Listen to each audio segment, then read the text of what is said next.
Alright,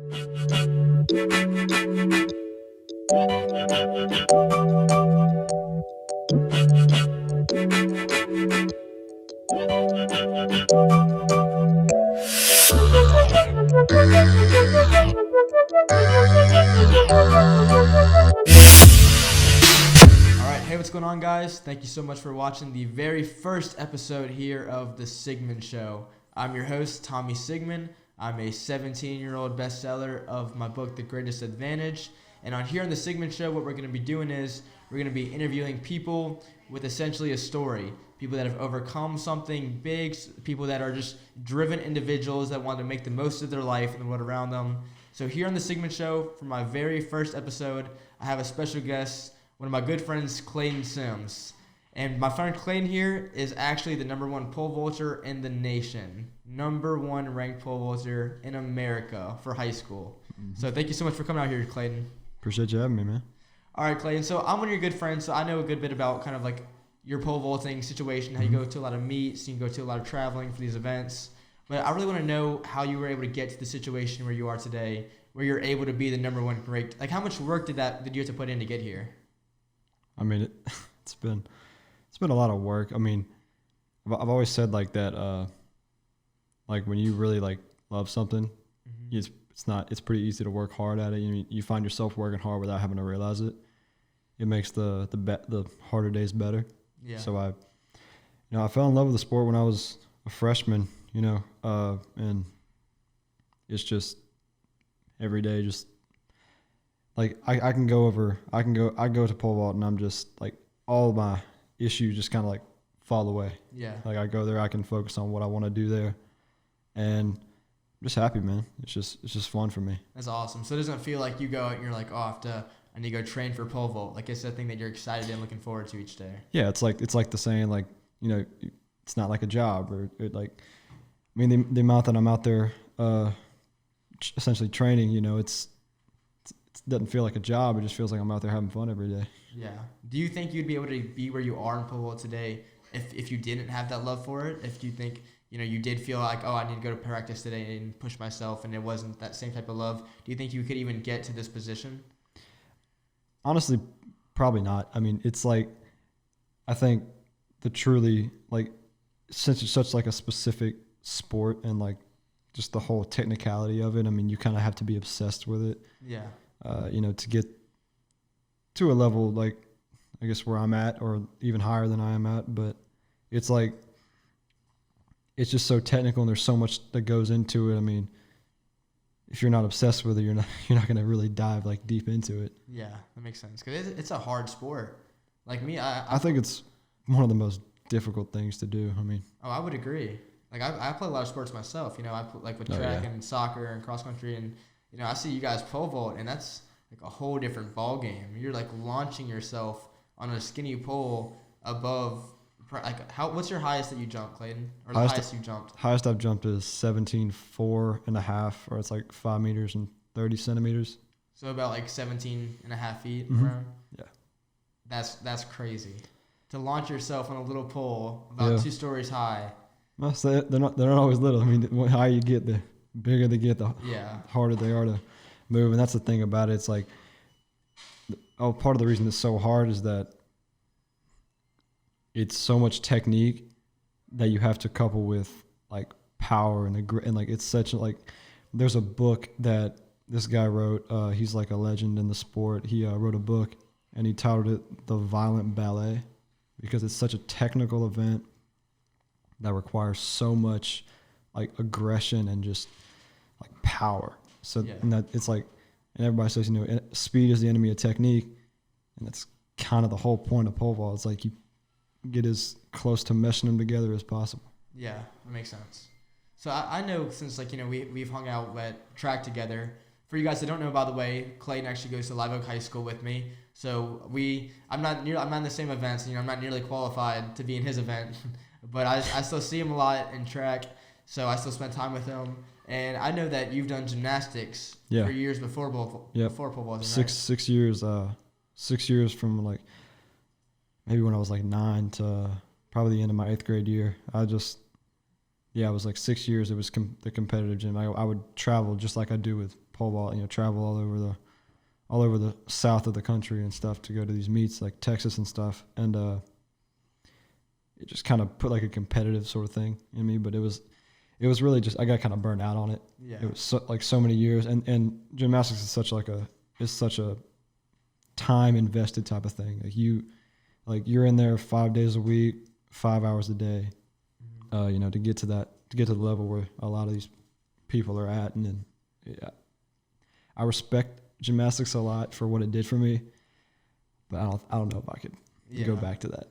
Do you think gymnastics is harder than pole vaulting, or just it's apples to oranges? As a whole, I think I would say so, just because, at least for guys, I know there's 6 events. They're all different.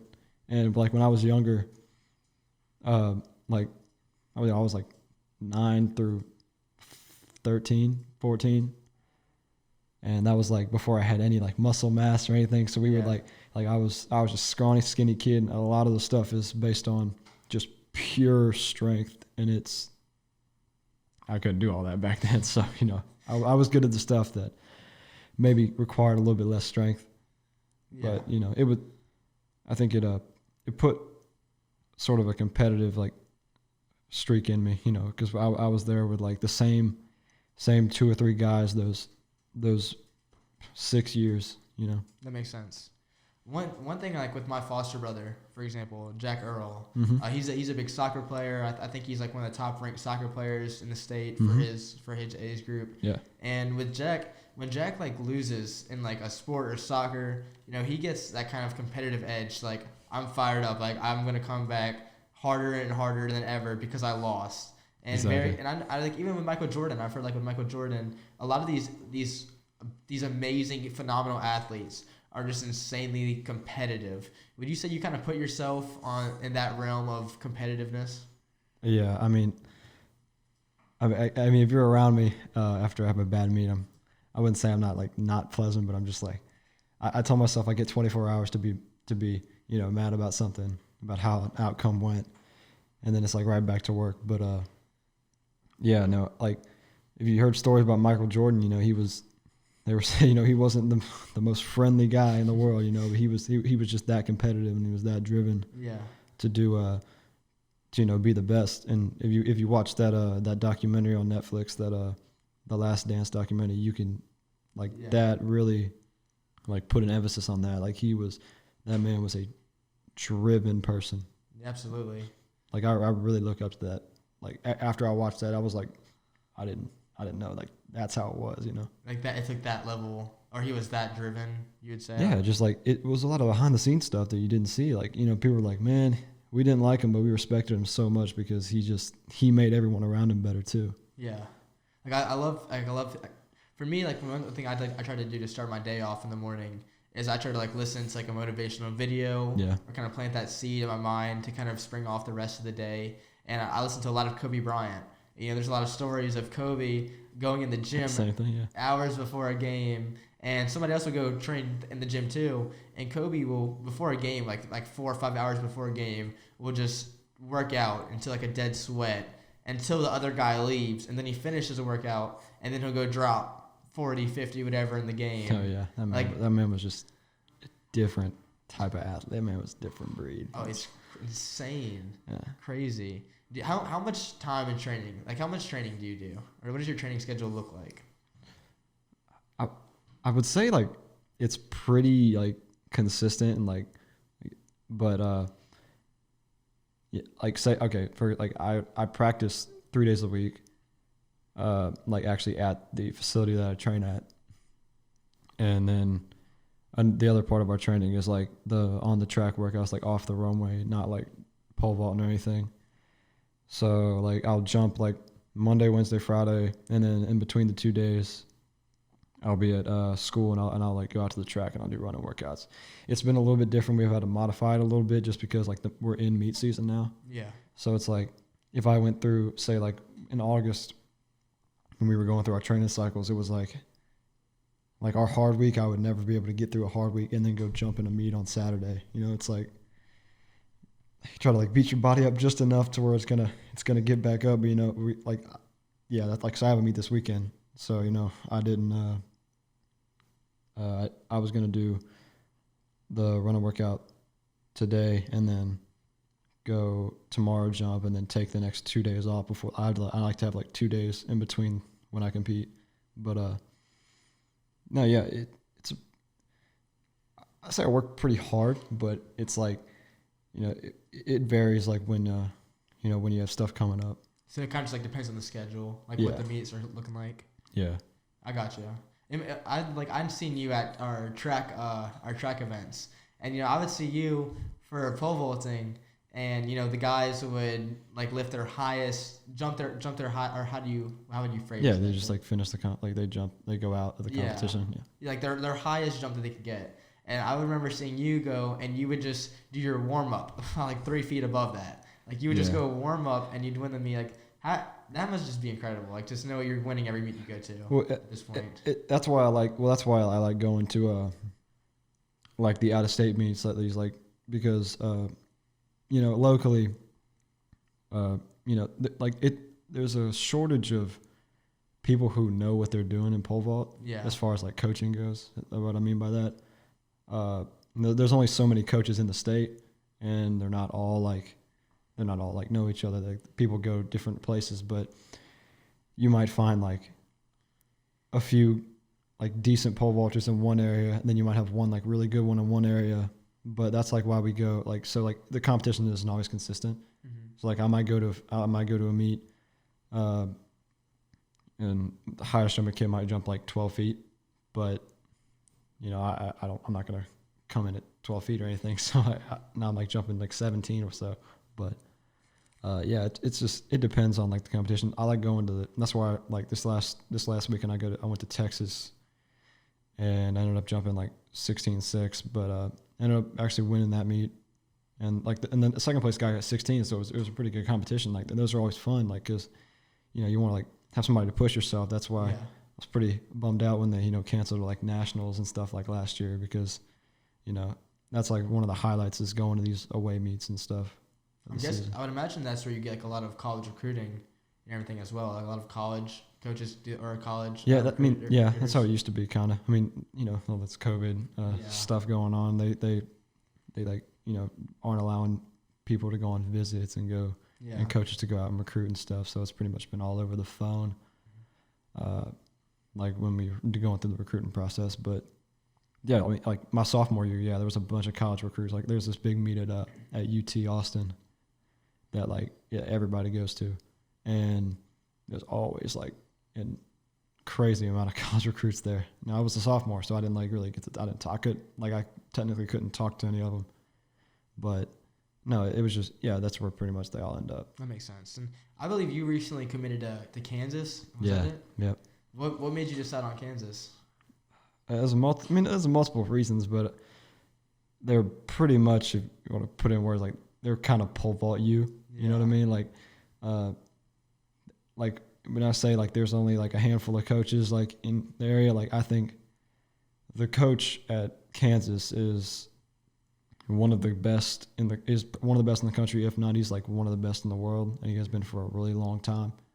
And he's a really great guy. Every time I've talked to him, it just like he's been so good, like to me and my family, and I want to go somewhere where I can for sure succeed. Yeah. He's like his track record with his vaulters, his vaulters are winners. You know what I mean? Like they go out and they get the job done. I got you. And he's been that way forever. So when you say you want to succeed, do you mean success isn't like going pro, or do you just mean like you just want to be the best pole vaulter you can be in college? I think I'm a pretty confident guy as far as like, the athletics and stuff goes. Yeah. But, I think that, physically I'm capable of going however high, I can at the time. Like this year, like I think I can jump 18 feet, or I think I can break the quote unquote if Mondo didn't exist national record, because that man's an anomaly. He's like, if you don't know who he is, he like broke the world record at like 21 years old. He was from Lafayette, Louisiana, And but yeah, no, I think I can go as far as my body will let me.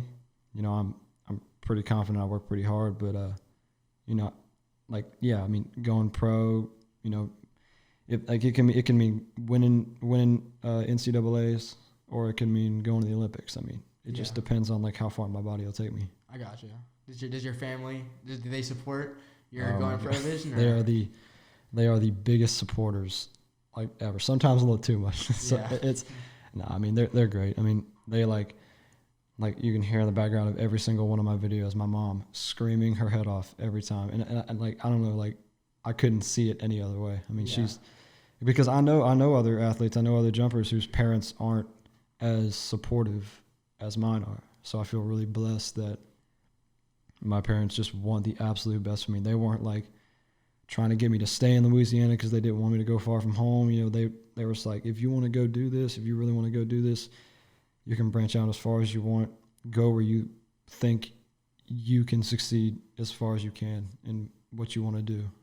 And they pushed me to do, you know, everything I needed. So they've been great. That's amazing. I'm really glad to hear that.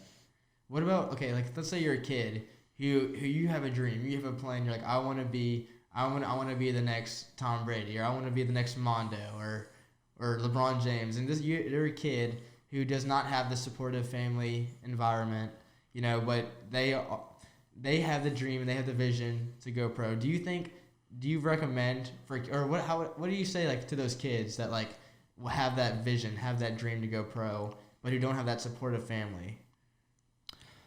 I guess that's a tough question to answer. I apologize. No. I mean, it's like, again, like I think my biggest motivator as far as like motivation goes, I think it is myself. Like I'm my own biggest critic. I mean, like, you know, everybody's like, you know, don't get too hard on yourself after you know you don't do very well. It's like I'm pretty hard on myself. You know, I'm like, again, like my biggest motivator. And you know, even if like I wouldn't say like my parents are like my only support, you know, like I have some really good, like my teammates at the club that I train at, my coach, like especially like, you know, I mean, they have all been the most supportive people. Like you can find support anywhere. I mean, the people who actually care about you, somebody out there, you know, they care about you and they want you to see you succeed. And they're not always like, I guess, right there, like in front of you, but you know, they're back there. You just got to know that they're there, and you got to be your own. Sometimes you got to make your own motivation, even if it's not there. Yeah, that makes sense. I found that very similar, like with my book situation. Mm-hmm.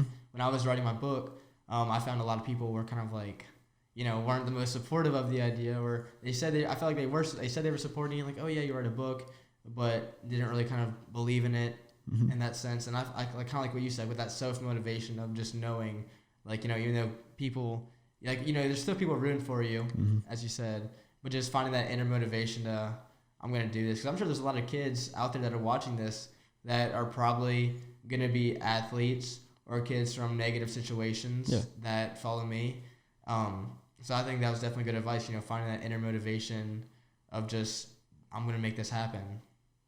Yeah, I mean, obviously, like in high school, you know, people got their own ideas to worry about. But, you know, I'm sure like the people who care about you, like I know you, like you have like really good friends around you. Like I consider me and you being pretty good friends. You know, I've seen like the way the people who do care interact with you, and like you got some good people around you though. Yeah, I would say so. Oh, I appreciate that. So you talked about like your club teams and you being around, you know, good, kind of a good supportive environment. How important do you think it is, or not just as an athlete, but kind of just as like a person in general that just wants to succeed and make the most of themselves, like surrounding yourself with the right people? I mean, yeah, I mean that's really important to me. I mean, like that's why I like going off and, you know, meeting new people. Like we go to these meets, I try to talk to everybody. You know, we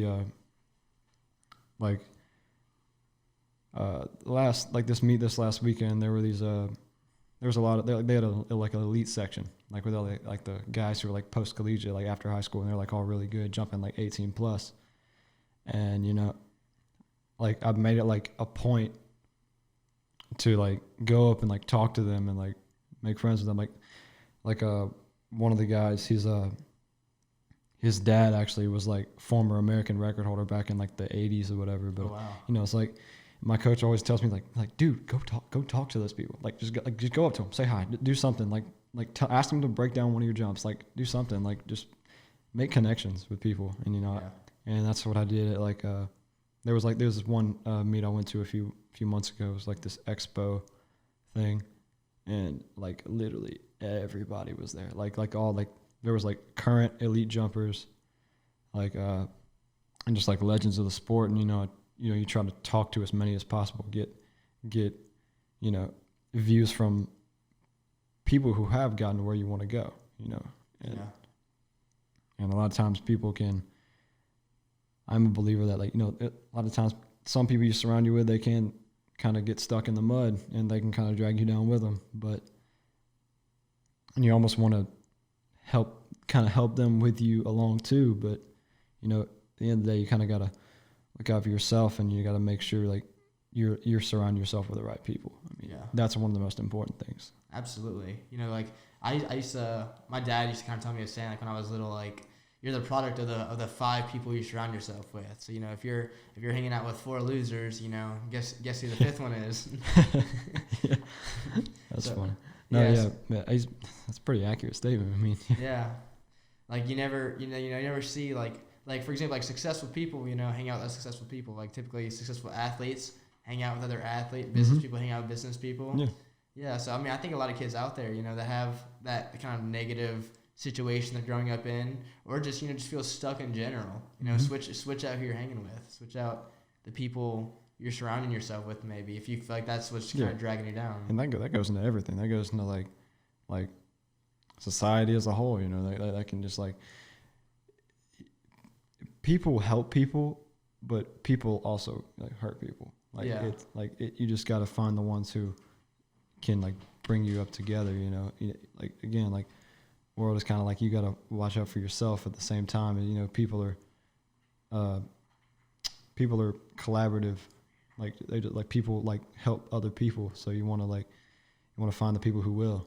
Yeah, that makes sense. Because I find it crazy. Like I notice if I'll hang around with somebody enough, or a group of people enough, you know, I subconsciously like start changing like the way like certain things that I say.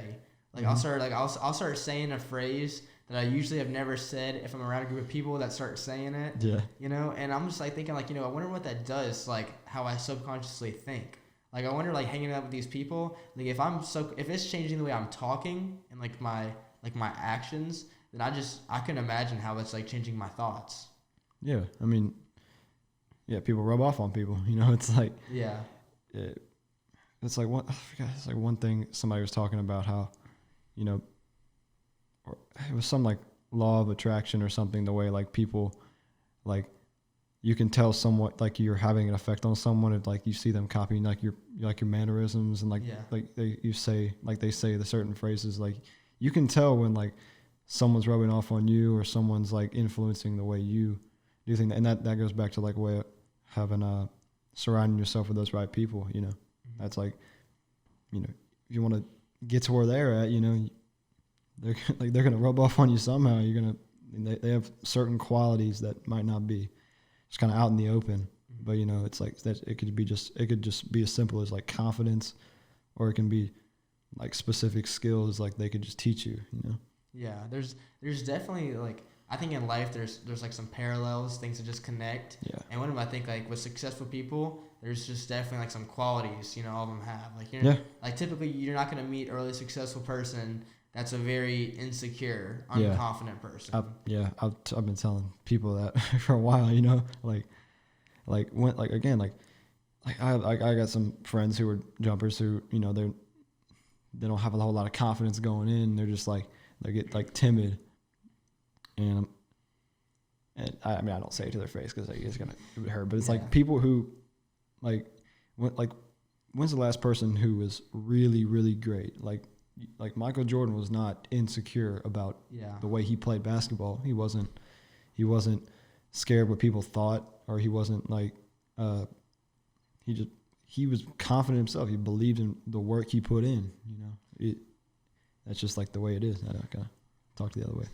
No, you're good. Like with Kobe Bryant, you know, like there's just I don't remember like the exact numbers or data. You know, I might even have this a little mixed up, but I'm pretty positive. You know, he's like one of the highest like leaders of points scored in history, and I think he's also like one of the highest all time of shots missed in history. You know, that dude was not afraid to miss. He would just grab the ball and he wanted the ball. That's another thing. It's like you miss 100% of the shots you don't take. Exactly. That's like pretty one of those like big cliche things everybody hears, but it's like it's true though. I mean, yeah, because you gotta just kind of go for it, shoot for it, and you know, it's not that you're gonna miss, but it's like, you know, the failure, you know, that you learn from that. You shoot 100 shots, you miss all of them. I mean, you keep shooting. If you shoot infinite shots, you're gonna make at least one. Yeah. You know. I mean, because you eventually learn like you're shooting wrong at some point. Like I don't like you learn things over that time. Exactly. Like, I don't even think failure is like a real thing, to be honest, because like there really is no such thing as like really failing. Because, you know, like if you make a mistake or you mess up, you know, you're learning from it and you're gaining something new from it, and you're basically becoming a better version of yourself because of it, just because you didn't have that immediate sense of gratitude, you know, like, or that sense of feeling, not gratitude, I'm sorry, that sense of feeling like successful in that immediate moment. Doesn't mean like, oh, I'm a failure. Like they're really like, because you're gaining, so there's no really such thing as that. One of the things that, you know, I'm not a big like New Year's resolution person. Yeah. Like people say stuff that they're gonna do and they whatever. But I said it's not really a New Year's resolution, but I kind of want to make it a point. Like, and this was like before I was like, I'm starting right now. Like, I want to make it a point that like failure for me is okay, but I'm gonna make it a point not to lose. Like, I'm not gonna lose, but I can fail, because with failure you can learn. I don't even know if it makes any sense. I just like I kind of got it, but I kind of don't got it. It's like it made sense in my head to be like you know, I'm gonna like I want to be a winner, but I can still fail, because you learn from failure. You lose. Yeah. You don't want to like I'm not gonna dwell on the losses. That makes sense. It's like it's okay make the losses it's just failure. Yeah. I said something the other day. I was like, failure's just painful growth or something. That's a good way of looking at it. Failure's just painful progress or something like that. I said that the other day. And I was like, man, that kind of sounded pretty good. That's go to my next book. I think I turned that into an Instagram caption or something. I like that one a lot. So, all right, on the flip side, okay, on the opposite of like, you know, of success and the opposite of support, do you get much negative feedback like from other local pole vaulters, or do you get much negative feedback in general? Or do you say that doesn't really come to you a whole lot? I mean, maybe not to my face, but, you know, I might say it behind my back. 'Cause, you know, pole vaulters are like, I think the whole community as a whole, like, it's not a huge community, you know. I mean, it's big enough. Like, it still needs to grow. Like, it needs to keep, you know, growing. I want people to come in. We're trying to get people to, you know, come out and try it, because we're trying to grow our sport. But it's a pretty small community right now. But the people in it are so good. Like, it's just like I go to these events and I meet all these people, and I feel like I can just call these people up that I just met this week and be like, hey, just want to talk some pole vault, and they'd be like, yeah, sure, and then we talk for hours. Yeah. But like, as a pole vaulter who like looks at, like, I might see somebody's jumping, I'm like, I don't like what they're doing there or something like that. You know, it's just like I think that happens really in any sport. There's always criticism coming, but I guess being that we're kind of it's kind of a smaller sport. It's not like project, like, this is like one thing. I'm a big fan of MMA, like UFC and stuff. Yeah. They were talking about, like, you know, Stephen A. Smith. He was like, in basketball and like football, there's all like they like to dramatize a lot of things. Like, and then Stephen A. was talking about like they got him to talk about an MMA fight. And like, fighting's just a different sport. Like, these people are humans, and they put in all this crazy amount of work. And like in football, it's so dramatized, it's like a big show. But for these fighters, it's like they are people, and they're in it. Like, it's an individualized sport. It's not part of a team or anything. Like, this is an individual thing. And these guys are, you know, they're putting essentially their lives on the line. So like, and like Stephen A. was saying something about like, oh, he didn't show up, or he didn't like, he was scared or something like that. And like the guy himself, he was like, in the sport, when it's like, it's such a like individualized thing that anything can happen, you know, everybody was like, and he was sounded disrespectful, like to you know, and especially with a guy, this guy was a legend, and you know, he got like knocked out, he just got caught because it's such an unpredictable game, and it was just, and you know, it's just a different thing. Like that's how pole vaulting is. Like it's not a whole lot of drama going on. No, I got you. It's not much of a kind of a sport you'd make a show about. No, I got you. But it's just a really tight community, I think, and that's part of the reason I love it so much. That's awesome. Because one reason, like, I was asking, because I would imagine myself, if I was a pole vaulter, and you know, I just set a new like PR, which is a personal record for you guys who aren't familiar with track, and I just set my own PR, like the highest I've just jumped, and I'm proud of myself. I'm like winning the meet at the moment, and then you come out of nowhere and just warm up like a 4 feet above that. I would be like, can you believe this guy? So that's why I didn't know if there was much criticism that came your way or not. But I mean, that's awesome. That is like that's a community. I mean, when you're, I guess like, now I was that way at one point. I was like, you know, I was one of the younger guys jumping, you know, like 11 feet or whatever. Mm-hmm. I remember this guy to meet was jumping like 15 feet, and we were like, whoa! Like he obviously he beat all of us, but yeah, it was like, it's more of like an awe factor, more of like, and less of like, oh, he beat me, you know, because it's like it's an individualized thing. You get in it what you get out of it what you put into it, you know, and that's why it's not like crazy. Like, I mean, like when you're like up in like these competitions where it's really close, yeah, it gets competitive, like as in all sports do, but no, I don't think it's like that's really a negative. Makes sense. Like there's like a mutual respect for one another throughout all times, rather than saying, because you know, only we know how hard it is, you know, and you're like that dude must have something going for him to allow him to do that, you know. Yeah, that's kind of like how we view running. Like like I'm in cross country, and you know, I run a 3 mile, mm-hmm. and like I'm not like the best cross country runner or anything. I run a 3 mile in like 17 minutes. Mm-hmm. And it's my second year running, but like faster than I did when I was a freshman. Yeah, but like I mean, I could never pole vault 2 stories in the air either. But you know, if we see a guy that you know that runs for like 15 minutes, 14 and a half minutes, you know, we're like, you know, we're never like, oh, you know, this guy thinks he's so hot. Like I see what you're saying. Like we're like, wow, like that dude must be putting in some serious like that dude work. My man just must not even own a car. He just runs everywhere he goes. You know what I'm saying? Like he just like it's people like you. A lot of those sports like that, like cross country, I respect people. It's like, oh, it's just running. I mean, it's not easy. You know, people put in the work to get great at it. You know, like I think distance running is kind of like I like the community of distance running like as much as like you know pole vault too, because pole vault's a little bit smaller. The distance is like a lot of more people like do distance running, but it's also like. It's like good people like run distance. Yeah. Just notice it's kind of like a train. Like good, like just good, nice, good people run distance. Well, kind of like how we talked about earlier, how I think there's like kind of like some certain parallels in life. I think one of them, like you know, with distance running, you know, like maybe this isn't at every school, but with Live Oak specifically, I know like distance running has like one of the highest accumulative GPAs out of any team in the school. And I think like when you're just running like that. And it's just like a calming thing for your mind. Yeah. That you know when you're just running, and typically like you're not just running by yourself. And a lot of other sports make running look as this punishment, as a bad thing because the way you're running, you know, you're doing a sprint, you're wearing yourself out, you're doing a sprint again.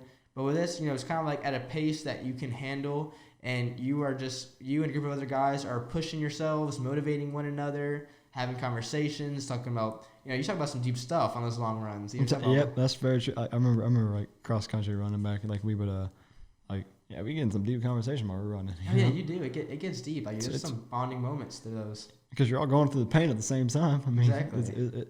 I mean, it's like there's like a certain discipline that it you know brings people, especially like when you're out there. Like you know, I remember when we did cross country, it was like every day after school, just going out there, running 6 to 10 miles, you know, just it's a different type of grind. And like a lot, I know when the reason why I even joined cross country is I was like, you know, I could never do that. Like I cannot run 13 miles. Like that is insane. And now, you know, that's like one of our long runs. And the reason that, like, I'm not trying to say this in a bragging manner or anything, but like the reason why I joined is because I was like, that's a boundary. I can't imagine even getting to, like, I can't imagine getting to that point. So I think like getting that discipline within me to be able to do that, like really kind of instilled a lot of positive things within me. Yeah, it's like, that looks hard. Let me go try it.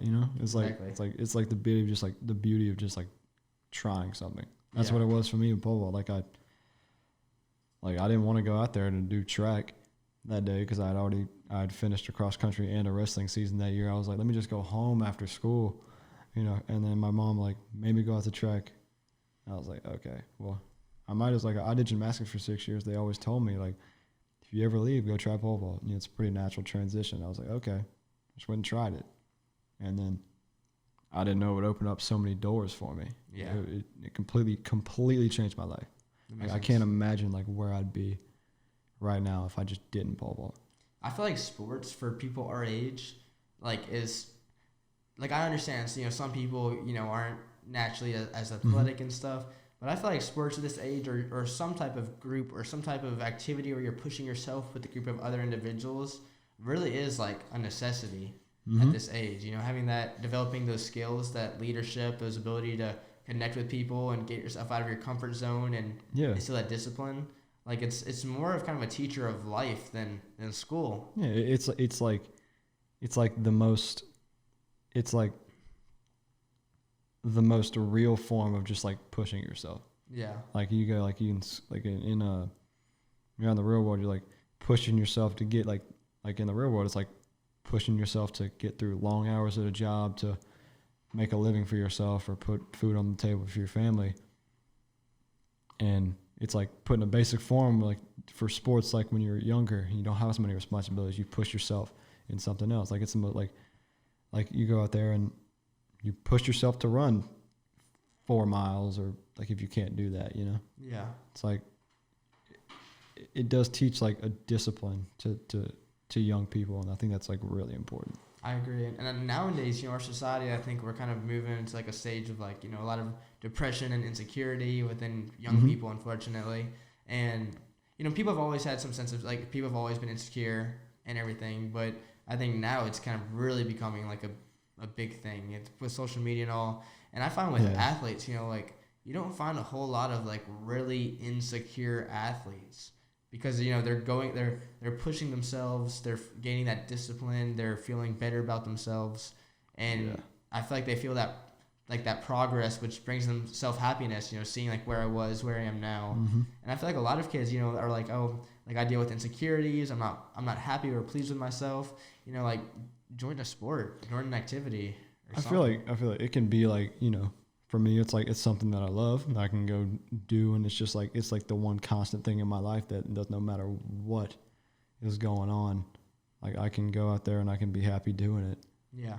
And for some people, it can be as simple as just being a distraction, and and unfortunately, that is like what it is. Like some people, have like how many times you heard like of an athlete who's like outstanding athlete, but they have like a terrible home life. You know what I mean? Like. It can provide a lot of different avenues as far as like, like your mentality, It's Definitely.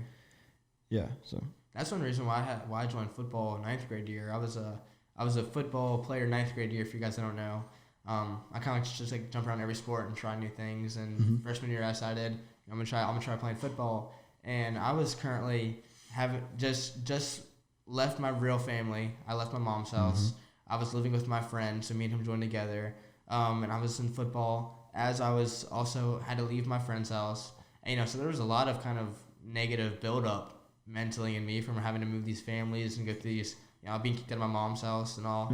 And I found that sports, was like the big kind of reliever for me of, being able to work out, be with a group of people that's essentially like a family to me. Yeah. More of a family than I really grew up with. So like just have that like comfort of connecting with these people and being there for me. And I found that like kind of changed everything for me. Yeah, and it's like you don't even realize it either.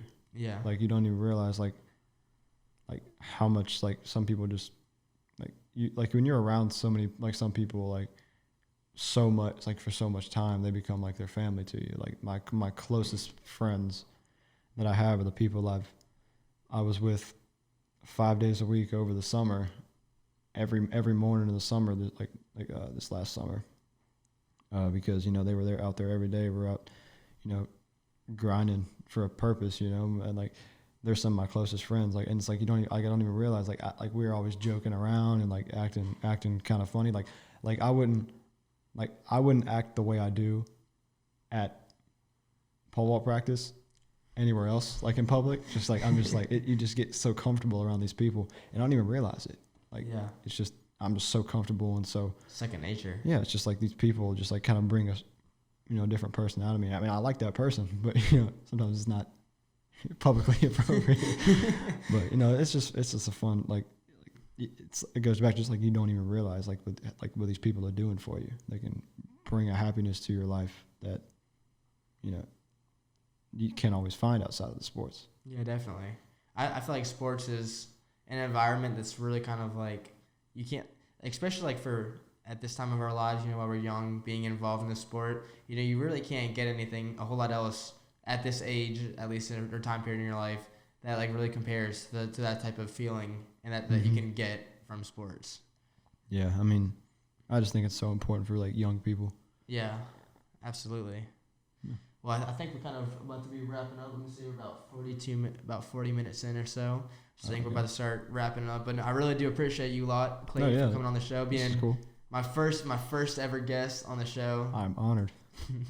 So I'm really excited. You have any last? It's okay if you don't, but do you have any like last messages or things you think like kids or the audience or young athletes should hear from the number one pole vaulter in the nation before we close out?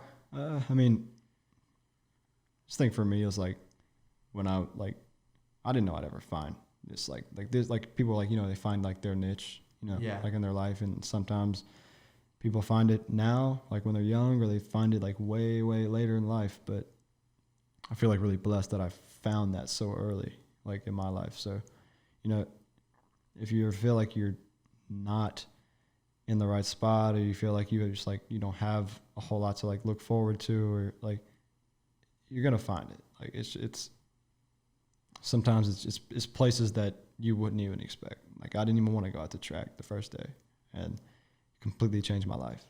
Yeah, if that's any message. Like it's that one. Like stuff turns around. So be patient. Go out your comfort zone. Yeah. Yeah. Go out your comfort zone. Yeah. Yeah. I love that. Well, thank you so much, Clayton Sims. This was the very first episode of the Sigman Show here with Clayton Sims. Thank you guys so much for watching and so much for tuning into my first episode. We will be releasing more episodes in the near future. I'll keep you guys updated. And I'm so appreciative of you guys. And you guys can order my book at thegreatestadvantage.org. So thank you guys so much. Peace out.